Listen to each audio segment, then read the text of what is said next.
Vamos a orar al Señor. Señor, te damos gracias porque nos permites estar en este lugar. Queremos pedirte, Señor, que tu bendición esté en medio de nosotros y que tu palabra sea firme en nuestras vidas. Trae sabiduría, Señor, a nuestro entendimiento y permite que lo que hoy buscamos, que es aprender de tu palabra, sea cumplido en cada uno de nosotros, Señor. Te damos gracias por ello en tu nombre, Jesús. Amén. Bien, hermanos, nos quedamos a la mitad del primer capítulo de Segunda de Corintios, en donde el apóstol escribe, y les decía la semana anterior, con un propósito distinto a lo que es la primera carta. En la primera carta se busca establecer ciertos criterios y ciertas doctrinas en la enseñanza de la iglesia cristiana, enseñanzas que no pueden variar. Les decía yo, pueden variar algunas situaciones, si las mujeres tienen que entrar con velo al templo, o si deben usar falda, o si los hombres deben traer el pelo corto, o si la alabanza es o no con panderos, o con batería, o con pura guitarra, o sin instrumentos, o si aplaudimos dentro de la iglesia o no, o incluso las manifestaciones del Espíritu Santo son con mucha insistencia en la iglesia cristiana, con los pentecosteses, no tanto así con las enseñanzas más conservadoras. Pero hay cosas que no pueden cambiar. Que el Señor vino, que fue hombre, que murió, que resucitó y que nosotros resucitaremos con Él. Estas enseñanzas que el apóstol da en Primera de Corintios deben ser firmes, esto no puede cambiar. Si alguno de repente tuviese que irse de este lugar y se congrega en un lugar en donde todo esto que acabamos de ver es contrario, tendrá que buscar otro lugar. ¿Por qué? Porque hay enseñanzas que no pueden cambiar. Todo lo demás, si se tiene que poner falda larga o si tiene que poner velo, pues póngaselo. Si tiene que poner corbata, si tiene que estar alineado en ciertas cosas, hágalo. Pero no nada que atente contra lo que en Primera de Corintios el apóstol establece como ciertísimo. Si alguien le predica que no hay resurrección de los muertos, aléjese de ahí, ¿no? Como en el comercial, lo más rápido que pueda y cuénteselo a quien más confianza le tenga. No puede permanecer en ese lugar, porque tarde o temprano se va a terminar por confundir, y eso no puede ser así. En esta segunda carta, les decía, el apóstol escribe algo mucho más personal. Se deja ver como un hombre como cualquiera, un hombre en el que habita la incertidumbre, un hombre en el que ha sido atacado y tiene que defenderse, un hombre que escribe de manera más personal hacia los que le leen. Y así es como inicia el primer capítulo. Y veíamos acerca de las tribulaciones que el apóstol dice haber tenido en Asia, dice, de tal modo que pensamos que habríamos de morir. Pero el Señor, quien sostiene, quien sostuvo al apóstol y a todos los predicadores que con él estaban, les dio fuerzas para resistir a todo esto que él llama como tribulación.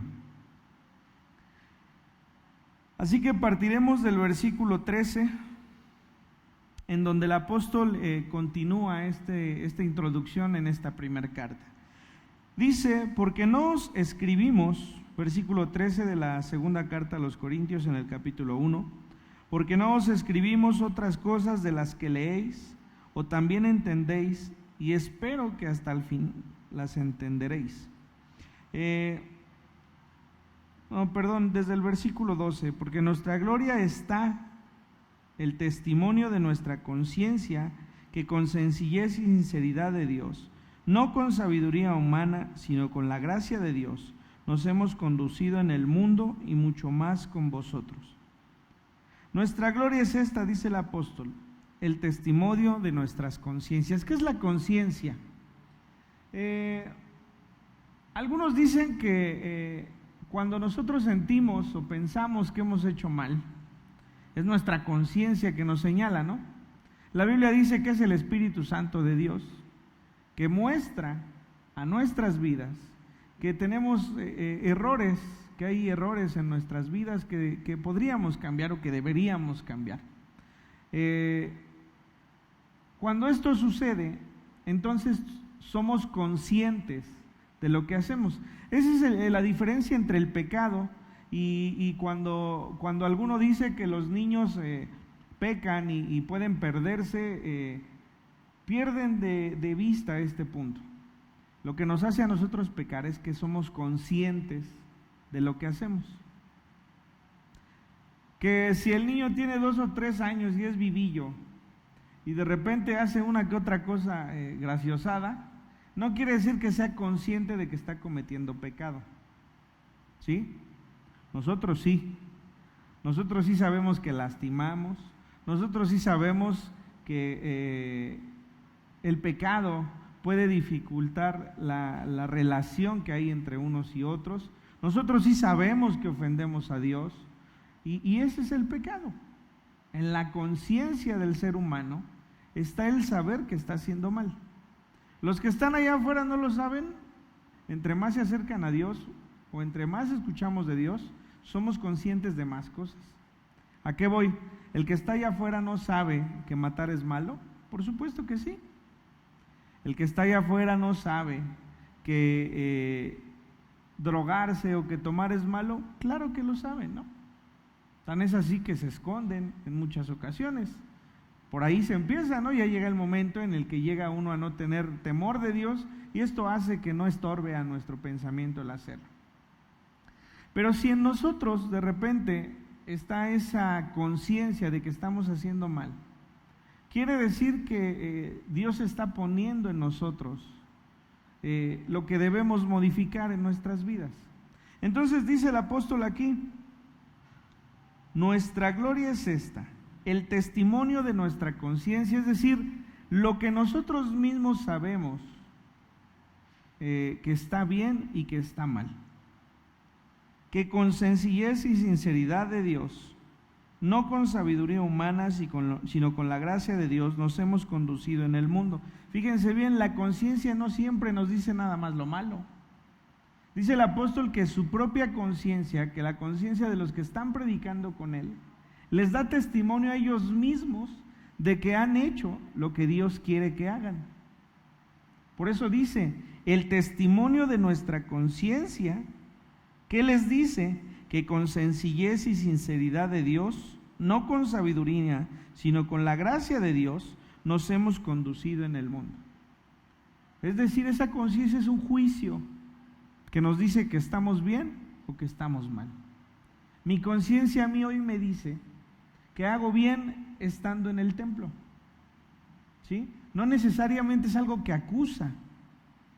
Es un pensamiento más profundo que Dios nos deja ver, que estamos actuando de buena o de mala manera.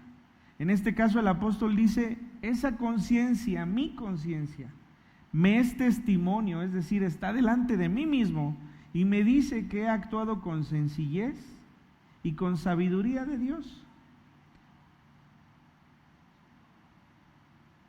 No con sabiduría humana, dice, sino con la gracia de Dios nos hemos conducido en el mundo y mucho más con vosotros. Esto no quiere decir que tuviese un comportamiento diferente adentro del templo que afuera de él. Lo único que quiere decir es que se la pasaba más en el templo que afuera, ¿no? Nosotros, al pasar más tiempo allá afuera que acá adentro, nuestro testimonio debería ser mucho más firme allá afuera, porque estamos más tiempo allá afuera de lo que estamos aquí dentro. Entonces no es que en un lugar me comporto así y en otro así, como regularmente pasa. Es, yo estoy tanto tiempo en el templo con ustedes que he podido comportarme de esta manera más que con los que están allá afuera. Porque el apóstol no estaba llamado a predicar afuera, estaba llamado a predicar dentro de la iglesia, para instaurar la iglesia del Señor. Ahora sí dice, porque no os escribimos otras cosas de las que leéis o también entendéis, y espero que hasta el fin las entenderéis. Esto debe ser consuelo para nosotros. A ver, dice el apóstol que no hay nada diferente a lo que él escribe de lo que estos hombres han leído y han visto en su propio testimonio. Pero dice más, dice, no escribimos otras cosas de las que leéis o también entendéis, y espero que hasta el fin las entenderéis. Es decir, yo sé que lo que les estoy escribiendo tampoco lo están entendiendo completamente. Porque es consuelo para nosotros, porque va a haber muchas cosas que leamos que quizá no entendamos. Pero los mismos a los cuales iba dirigida la carta tampoco entendían todo lo que con profundidad estaba escribiendo el apóstol a este lugar. Entonces, pues nosotros debemos estudiar e iremos comprendiendo una cosa y otra cosa y otra cosa, pero solamente hasta que el Señor se revele a nuestras vidas, nuestro entendimiento será abierto por completo. Y entonces todos los misterios que hay para nosotros, ahí estarán. Es un misterio para nosotros la persona de Dios, en Dios Padre, Hijo y Espíritu Santo. A veces no lo entendemos, es difícil de explicar, ni siquiera creo que tenga una explicación con nuestras propias palabras. Pero cuando el Señor venga, Dios nos habrá de revelar cómo es. ¿Qué debe bastar para nosotros? Que lo creemos, ¿no? Que creemos que Dios es Dios Padre, Dios Hijo y Dios Espíritu Santo, que hay una Trinidad. Que creemos que el Señor Jesús es nuestro Salvador. A lo mejor no entendemos la profundidad de esto, pero vendrá el momento, como dice aquí el apóstol, que al final entenderemos.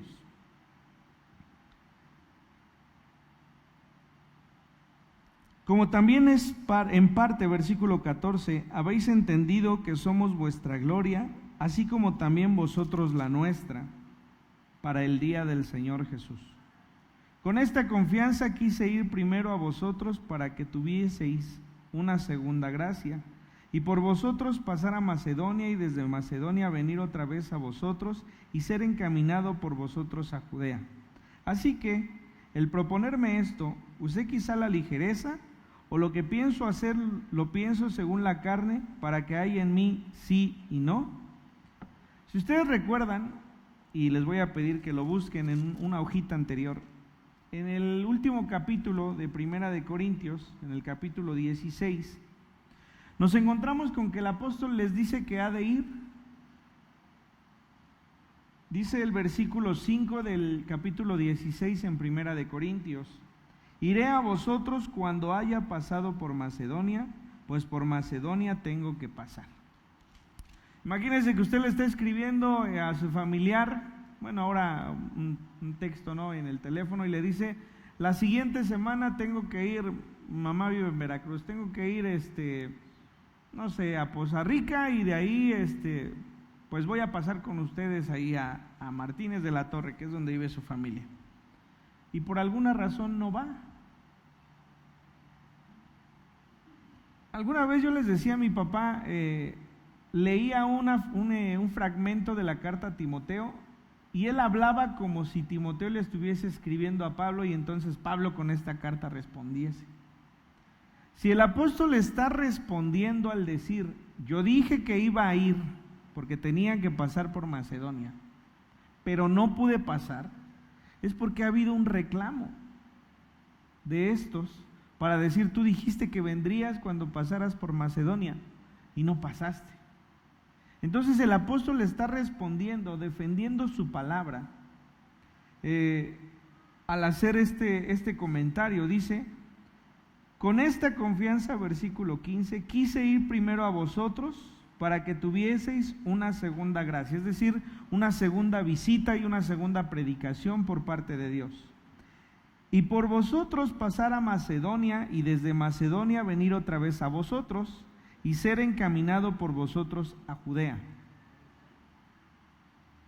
Así que al proponerme esto, usé quizá de ligereza, o lo que pienso hacer lo pienso según la carne, para que haya en mí sí y no. Fíjense lo importante de la palabra del apóstol. Para el apóstol es muy importante hacer todo lo que él dice que hará, como debería hacerlo para todos nosotros, ¿no? Nuestra palabra, hoy no hablamos así, ¿no? Antes se hacían tratos y decían: con tu palabra basta, ¿no? Hoy no basta con la palabra de nadie, porque nadie cumple lo que dice. Es muy fácil romper esa palabra, esa promesa. Y si usted va a un pueblo y se encuentra con alguien longevo, se ofende si usted no toma por sí su palabra. Si el Señor le dice: esta es mi palabra, Con eso es suficiente para que usted pueda hacer un trato con Él. Pero no aquí, no cuando hablamos con ligereza. El apóstol está diciendo esto. ¿Ustedes creen que yo les dije voy a ir cuando pase por Macedonia solo porque se me ocurrió? ¿Con esa ligereza hice esa promesa? No, él dice que no es así. O lo que pienso hacer lo pienso según la carne para que haya en mí sí y no. Si ustedes recuerdan en el libro de los Hechos, cuando iniciamos este estudio, el apóstol en el segundo viaje misionero dice que pretendía pasar por Asia. Dice, pero el Espíritu nos impidió que pasásemos. ¿Qué es lo que está diciendo el apóstol? Que no es él el que eligió no pasar por Corinto. Está diciendo, yo no elijo según mi pensamiento, según mi carne. No es así como yo prometo las cosas con ligereza. Versículo 18, mas como Dios es fiel, nuestra palabra a vosotros no es sí y no. Es decir, la palabra de Dios solamente es sí. No puede ser variante. Hay un atributo en Dios que se llama o que se le dice inmutabilidad, que es decir, que no cambia. Por ejemplo, la promesa de Dios a Abraham era que de su simiente nacería quien fuese bendición para todas las familias de la tierra. El pueblo pecó, el pueblo no obedeció la voz de Dios a través de Moisés, el pueblo no obedeció la voz de Dios a través de Josué, el pueblo no obedeció la voz de Dios a través de los jueces, el pueblo no obedeció la voz de Dios a través de los profetas, ¿sí? Cuando vino el tiempo de los reyes fue una descomposición total del pueblo y la palabra de Dios inmutable, es decir, no cambió. Él había hecho una promesa a Abraham, promesa que hoy nos ha alcanzado a nosotros, a pesar de todo lo que ha sucedido con la humanidad. Y entonces el apóstol dice así, como Dios es fiel, nuestra palabra a vosotros no es sí y no. Así como Dios es fiel y nosotros predicamos a Dios, nuestra palabra también es sí, no es variante. Al final del capítulo Él les dirá por qué no pasó por ellos. Pero debe dejarles claro que no es por su carnalidad o por su propia decisión que no pasó por ese lugar. Él predica a un Dios que es fiel y que es inmutable, por lo tanto su palabra tiene que ser así. Y esto sí nos embarra a todos, hermanos. Porque cuando nosotros estamos allá afuera y convivimos con los de allá afuera, nuestra palabra debe ser inmutable. No puede cambiar. ¿Por qué? Porque aquellos que están allá afuera ven lo que los hijos de Dios hacen. Es que ustedes van a la iglesia y de poco les sirve, ¿no? Van a la iglesia y se la pasan peleando entre ustedes. Van a la iglesia y maltratas a tus hijos. Vas a la iglesia y te la pasas pidiendo dinero y no pagando. Eso es testimonio. Y ese testimonio para los hijos de Dios debe ser firme como lo es Dios. Nosotros debemos ser imitadores de Dios. Los discípulos tenían que ser como Jesucristo era. Nosotros tenemos que ser como Jesucristo era. Nuestra palabra debe ser firme y debe ser clara. Si decimos algo, tenemos que cumplirlo. Tal pareciera que esto no importa para la salvación de las personas. Por supuesto que importa. Las personas se acercan a nosotros cuando observan que nosotros somos firmes en lo que predicamos. Si nosotros predicamos amor, nosotros tenemos que ser amorosos. Si nosotros predicamos perdón, nosotros tenemos que ser los primeros en perdonar. Si nosotros predicamos que el Señor nos sostiene y que tenemos fe en lo que Él hace, en las tribulaciones, como veíamos la semana anterior, tenemos que ser firmes en esas tribulaciones. Nuestro testimonio debe ser tal que se muestre en nuestra propia vida lo que Dios es. Y Dios es inmutable en lo que dice. Entonces dice el apóstol, mas como Dios es fiel, nuestra palabra a vosotros no es sí y no. Así como Dios es fiel, entonces mi palabra es sí. Yo lo dije, yo lo tengo que cumplir. Porque el Hijo de Dios, Jesucristo, que entre vosotros ha sido predicado por nosotros, por mí, Silvano, que ya hemos dicho que es Silas, y Timoteo, no ha sido sí y no, mas ha sido sí en él.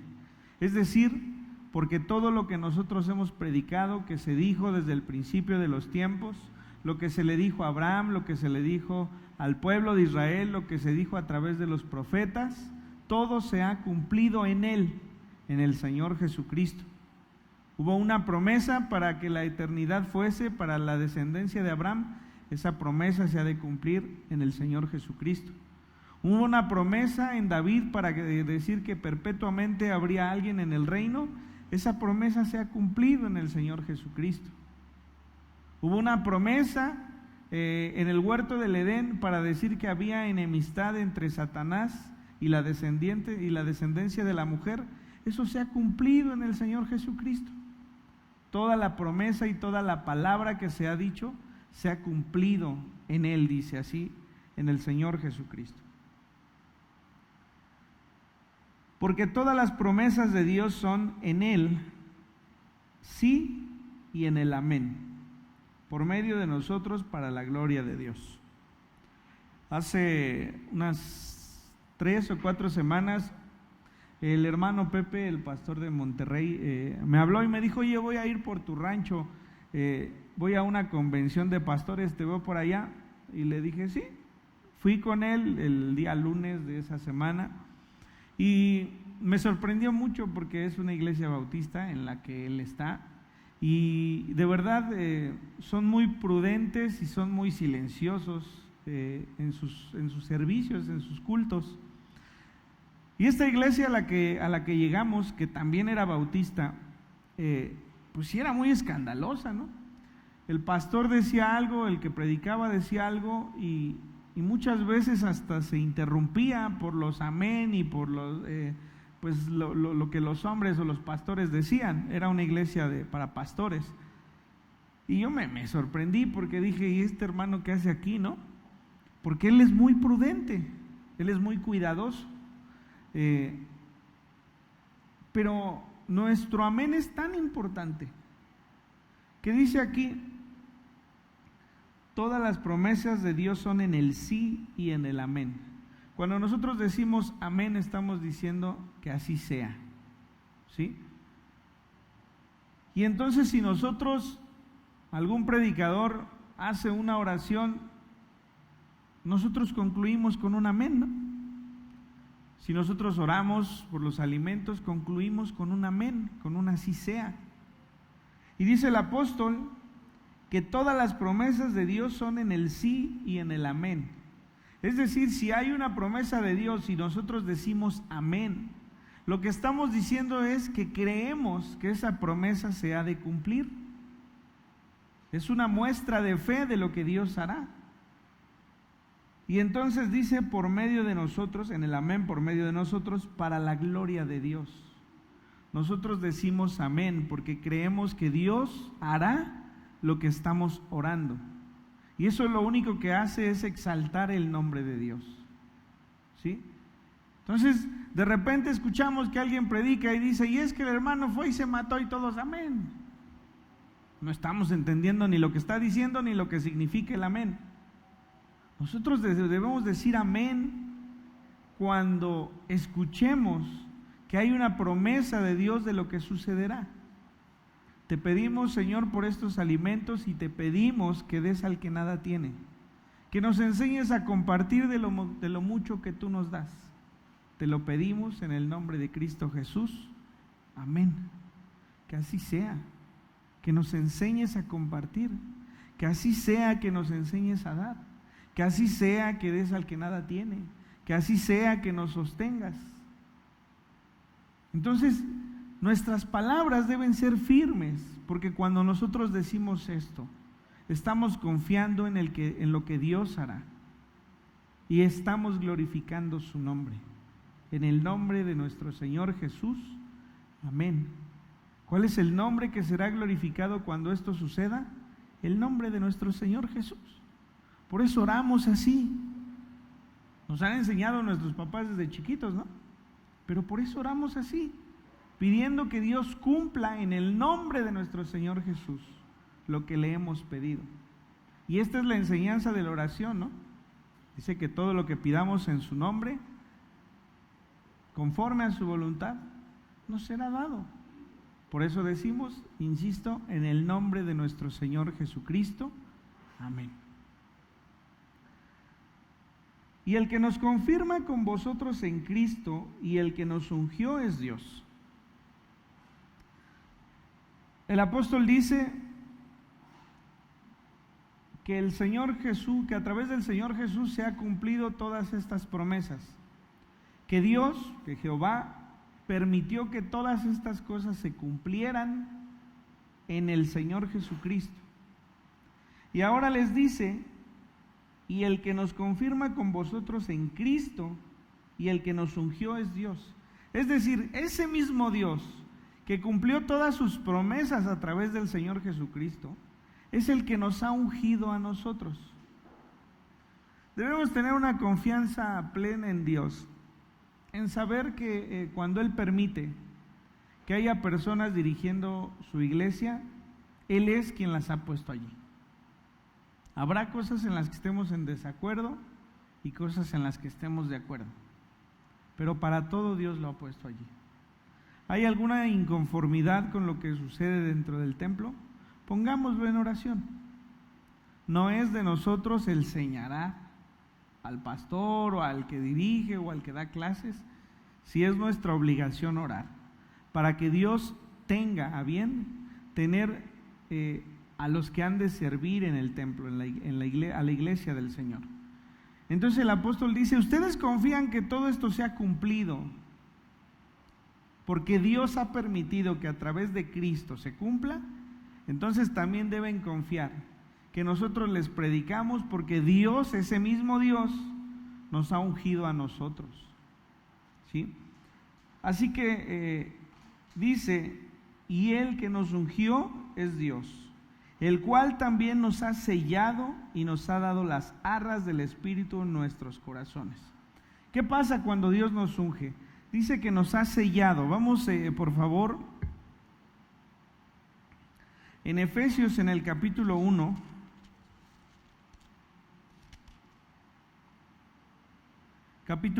en el versículo 13,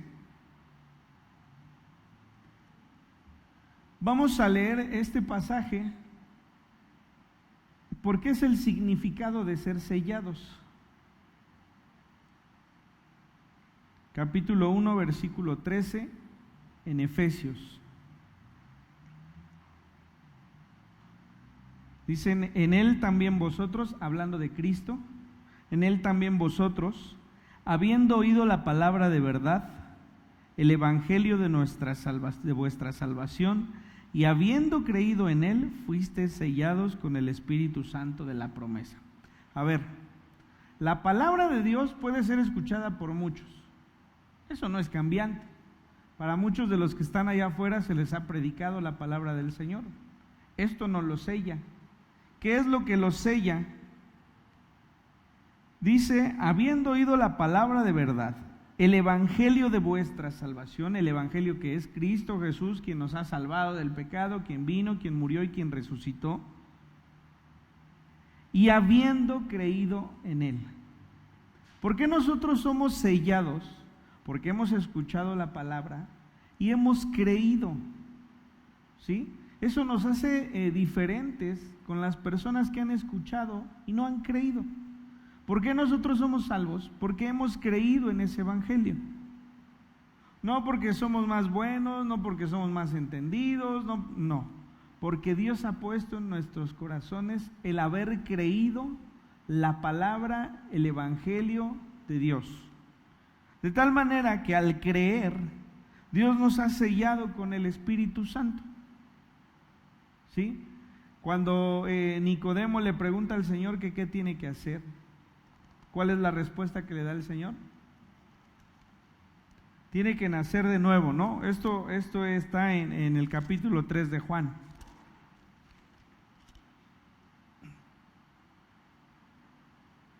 Dice el versículo 5 de ese capítulo 3, de cierto te digo que el que no naciere de agua y del Espíritu no puede entrar en el reino de Dios. Lo que es nacido de la carne, carne es, y lo que es nacido del Espíritu, Espíritu es. No te maravilles de que te dije, os es necesario nacer de nuevo. El viento sopla de donde quiere y oye su sonido, mas ni sabes de dónde viene ni a dónde va. Así es todo aquel que es nacido del Espíritu. A ver, recordemos algo. Nosotros somos un cuerpo humano, un cuerpo carnal, que no puede comprender el Evangelio de Dios si no cree en que Jesucristo es nuestro Salvador. Cuando nosotros creemos esto, nuestro cuerpo carnal deja de serlo y el Espíritu, nuestro Espíritu, se alinea con el Espíritu Santo de Dios para comprender las verdades del Evangelio. Eso es nacer de nuevo. Obviamente, como Nicodemo responde, ¿tengo que entrar otra vez al vientre de mi madre? No es eso, es que nuestro entendimiento sea renovado. Nuestro entendimiento nos dice que hay cosas que están bien y que están mal. Nuestro entendimiento nos dice que hay un infierno y que hay un cielo. Nuestro entendimiento nos dice que Jesucristo es nuestro Salvador. Ese entendimiento es sembrado por el Espíritu de Dios en nuestras vidas. A lo mejor no puedo hablar de todos los que estamos aquí porque muchos crecimos en la iglesia cristiana y de alguna manera convivimos con estas cosas, pero las personas que lo hicieron de jóvenes o más grandes a la adolescencia, había cosas que no creían o que no entendían o que con el tiempo han ido adoptando en su persona. Hoy a lo mejor no les cuesta creer que el Señor Jesucristo vino a esta tierra.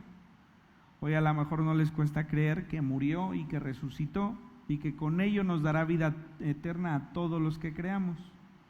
Hoy no nos cuesta trabajo creer que hay un Dios. ¿Alguna vez se preguntó, ¿y si no hay Dios? Yo creo que es bueno hacerse cuestionamientos. Y Dios nos responde y nos deja verle. Pero entonces ese entendimiento es renovado por el Espíritu Santo. Y ese renovar del Espíritu Santo es el sello del cual el apóstol está hablando. Todos ustedes y yo estamos sellados porque hemos escuchado la palabra y porque hemos creído. Somos ignorantes en mucho de lo que la Biblia está, por supuesto, pero nuestra obligación es acercarnos más y más. ¿Cómo? Leyendo y pidiendo a Dios que Él sea quien nos revele las verdades de la palabra. Esa es la única forma. Pero si ustedes han creído que Dios existe y que el Señor Jesucristo es nuestro Salvador, eso es suficiente para que seamos sellados, es decir, apartados.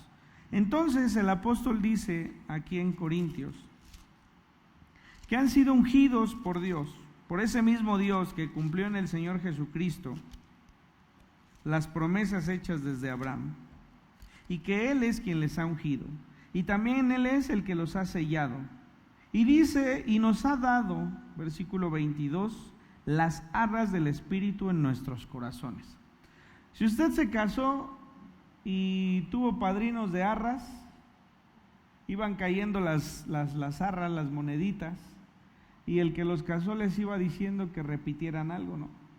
Y esto tenía que ver con el sustento que habría entre la pareja. Lo que dice aquí el apóstol es que el Señor nos ha dado las arras, dice, del Espíritu en nuestros corazones. Quiere decir que el Espíritu Santo de Dios en nuestra vida solamente es el inicio de la promesa de lo que Dios nos ha de dar. Cuando nos casamos, las arras significaban el inicio de la promesa que el hombre hacía a la mujer y la mujer hacía al hombre. En este caso, las arras que Dios nos ha dado del Espíritu en nuestros corazones es solamente una muestra de lo que habremos de vivir eternamente. Cuando el Espíritu Santo de Dios viene a nuestra vida y lo aceptamos así, nos da salvación y nos da santidad. ¿Seguimos pecando? Sí, porque en nosotros está la humanidad.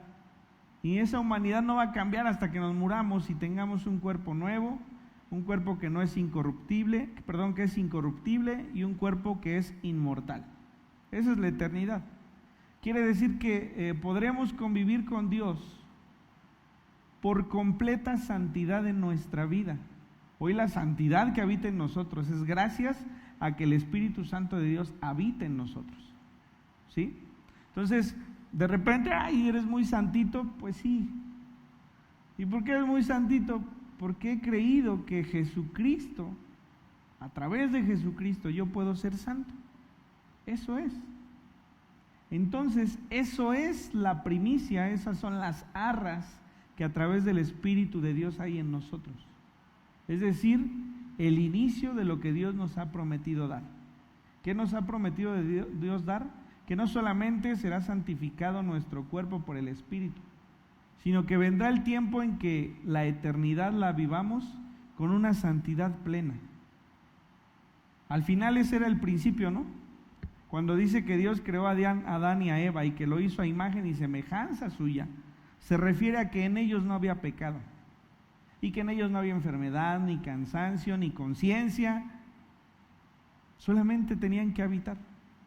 Eso es lo que pasará con nosotros en la eternidad. No habrá cansancio, no habrá dolor, no habrá tristeza, y lo más importante, no habrá pecado que nos impida estar delante de Dios. Y el intermediario que hoy necesitamos, que es el Señor Jesucristo, para que Dios nos vea santos, ya no será más necesario para nosotros, porque entonces seremos completamente santos por la gloria de Dios, por la gloria de Dios en la resurrección. Así que el apóstol dice que ellos son ungidos y son sellados y se les ha dado las arras del Espíritu en los corazones. Y entonces el versículo 23 es la gran verdad del por qué el apóstol no pasó por allí. Mas yo invoco a Dios por testigos sobre mi alma. ¿Usted alguna vez ha escuchado cuando alguien le dice verdad de Dios y se atreven a decir algo, ¿no? Yo te prometo, de veras, delante de Dios te digo que pasó esto. Eso es como cuando alguien dice, no hay duda de lo que te voy a decir es cierto, ¿no? Imagínese el apóstol diciendo, yo invoco a Dios por testigos sobre mi alma. Yo invoco a Dios por testigo de lo que te voy a decir ahora. Yo creo que pocas veces deberíamos, y más bien yo creo que no deberíamos usar estas palabras, porque invocar a Dios es decir, Dios es testigo de lo que te voy a decir. Y si nosotros estamos mintiendo, a pesar de eso que estamos diciendo, mal hacemos, ¿no? Están como los que juraban y atrás hacían cuernitos, ¿no? Chonguitos, ¿cómo se llamaba? No, el apóstol dice, yo invoco a Dios por testigos sobre mi alma. Y escuche lo que les dice, que por ser indulgente con vosotros no he pasado todavía a Corinto. Yo invoco a Dios por testigo, que por no ir casi a regañarte, no he pasado por Corinto. Yo no he pasado porque yo he escuchado que entre ustedes, yo no he pasado a Corinto porque yo he visto, me han dicho que hay muchas cosas que el apóstol tendría que poner precisas dentro de esta iglesia. Una de ellas es que se predicaba, como vimos en la primera carta, que no había resurrección. Otra era que todos se encargaban de decir, yo tengo más dones espirituales que tú. Otro decía, yo tengo más lenguas, yo hablo más lenguas, soy más espiritual que tú. Podía decirles, es que lo primordial que es el amor que el Señor Jesucristo dijo, no está entre vosotros. Y entonces el apóstol dice, delante de Dios, yo lo invoco por testigos sobre mi alma, que por ser indulgente con vosotros no he pasado todavía a Corinto. No quiero ir solamente a llamarles la atención, ni a regañarles, ni a exhortarles. Quiero ir en amor, quiero ir en tranquilidad, quiero ir en paciencia. A veces las mujeres se enojan porque los hombres no quieren hablar, ¿no? Cuando hayan alguna discusión. Es que tú nada más te quedas callado, pues es que si gritamos los dos no la vamos a hacer, ¿verdad? Y se enojan, es que tú nunca dices nada. Si yo lo digo ahorita, si queremos pelear, hablemos todos al mismo tiempo, ¿no? Y reclamémonos todos al mismo tiempo. Seamos pacientes, dejemos que nuestro enojo pase y entonces hablemos. El apóstol no quiere llegar a ellos enojado, no quiere llegar a ellos a exhortarles, a lastimarles con las verdades que tiene por decirles. Dice, yo pongo a Dios por testigo de mi alma, que por ser indulgente con vosotros no he pasado todavía a Corinto. Había un motivo, y ese motivo, estoy seguro, había sido impulsado por Dios para ello. Es decir, Dios le había detenido para que no fuese en esa situación, para que se tranquilizase y para que pudiera ir y fuese de mayor provecho. Si usted regaña a sus hijos a gritos, no va a servir de mucho. Hay tiempos oportunos para hacerlo. Que se calme, que se tranquilice y cuando sea así, entonces hablamos, ¿no? Yo recuerdo mucho alguna vez que mi papá se enojó mucho conmigo y nos dejamos de hablar, yo creo que como 2 días. Hasta que me dijo mi mamá, ve con tu papá, él es tu papá. Y yo siempre les he dicho, he de presumir que en la vida yo les contesté y hasta la fecha no le he contestado a mi mamá y me siento muy tranquilo y muy feliz de no haberlo hecho nunca. Pero esto es porque ellos me enseñaron a respetarles de esa forma. Ellos me dejaron ver que ellos eran mis padres y que yo no tenía por ningún motivo que hacerles un reclamo.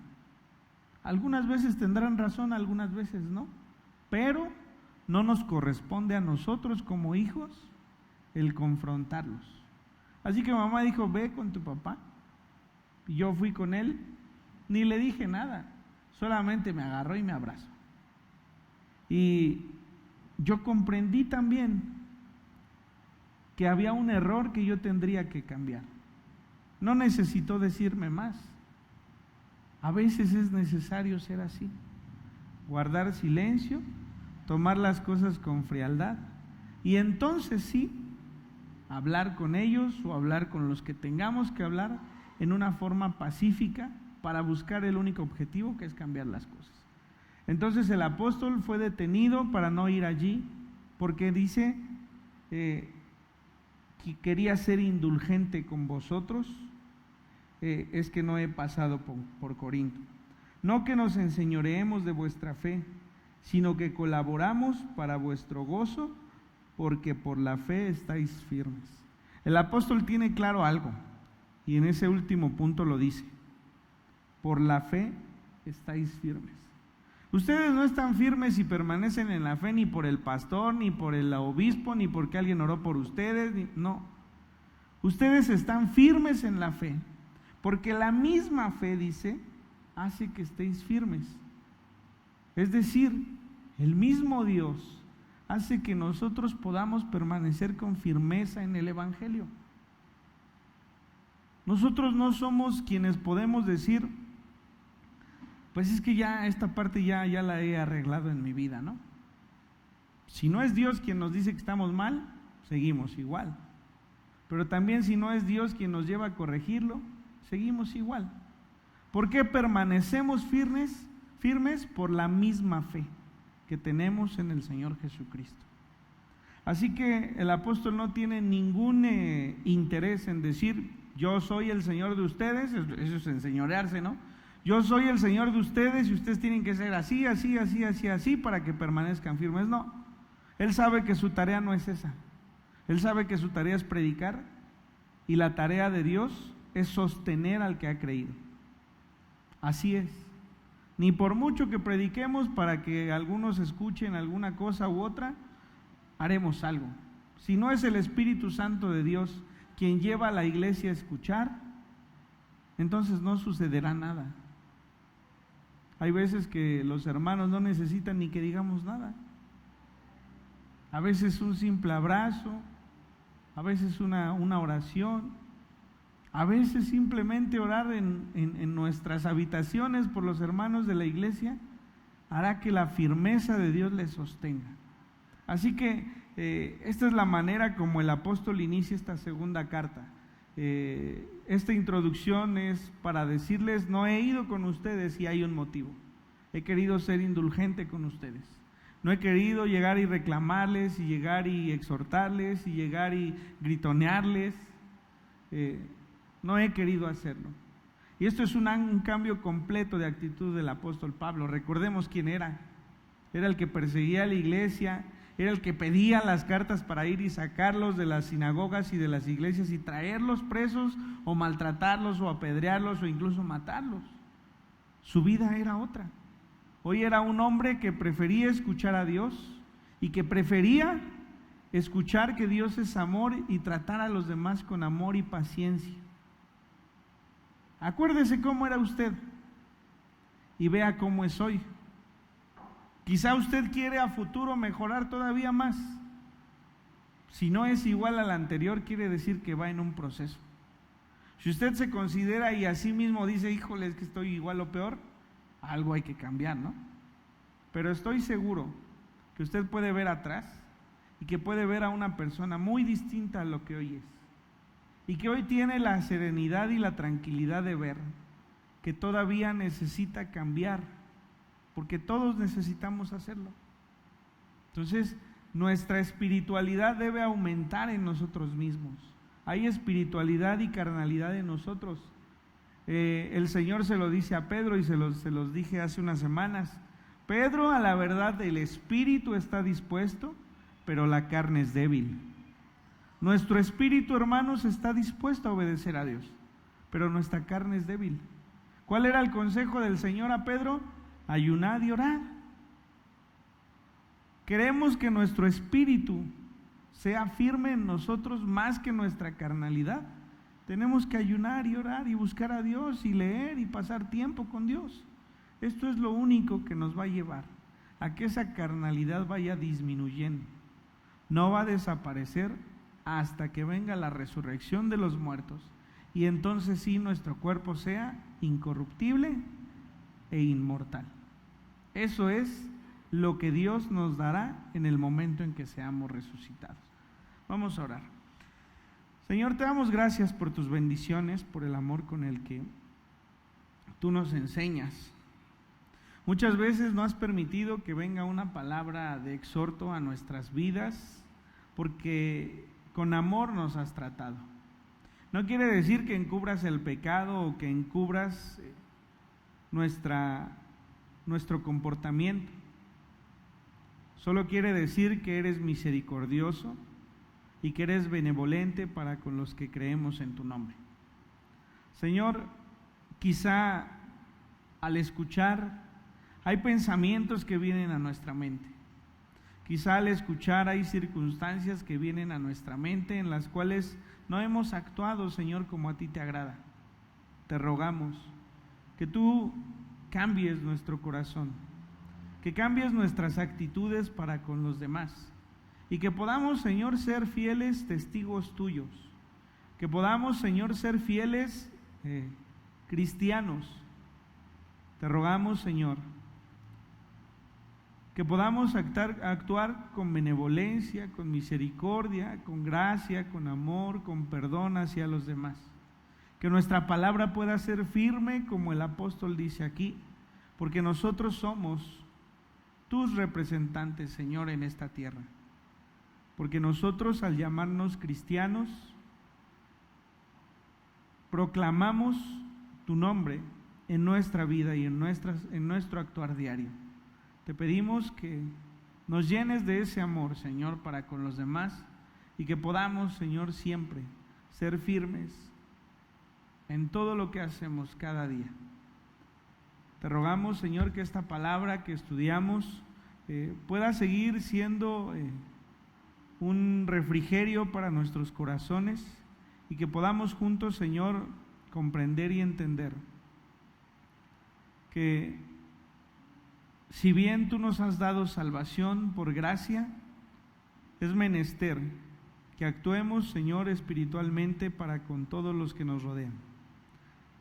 Te damos gracias por todo esto, Señor, y te pedimos que tú permitas que así sea para cada uno de nosotros. En el nombre de nuestro Señor Jesucristo es que oramos. Amén.